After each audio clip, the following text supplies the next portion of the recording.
ఆ ఇండ్లల్లో చిన్న పిల్లల లొల్లులు మొదలు కాబోతున్నాయి.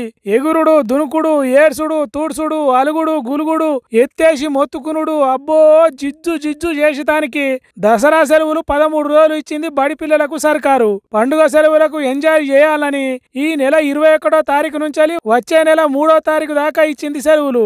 4వ తారీఖు నాడు శనివారం అవుతున్నది. దానికి డుమ్మా కొడితే తర్వాత వచ్చేది ఆదివారమే కాబట్టి వాటిని కూడా కలుపుకుంటే మొత్తం 15 రోజులు అవుతున్నది పిల్లలకు సెలవులు.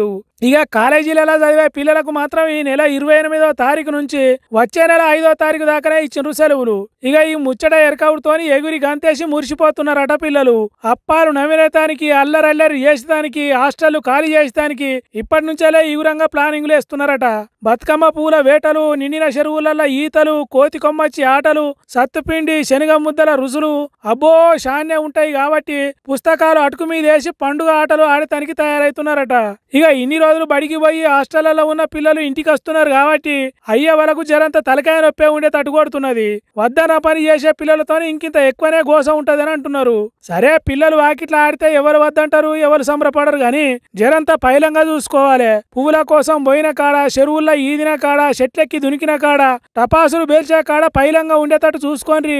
లేకుంటే తెలిసి తెలవని ఈడుల పిల్లలు ఆగమవుతారు. జర పైలమని అంటున్నారు పిల్లల గురించి తెలిసినోళ్ళు.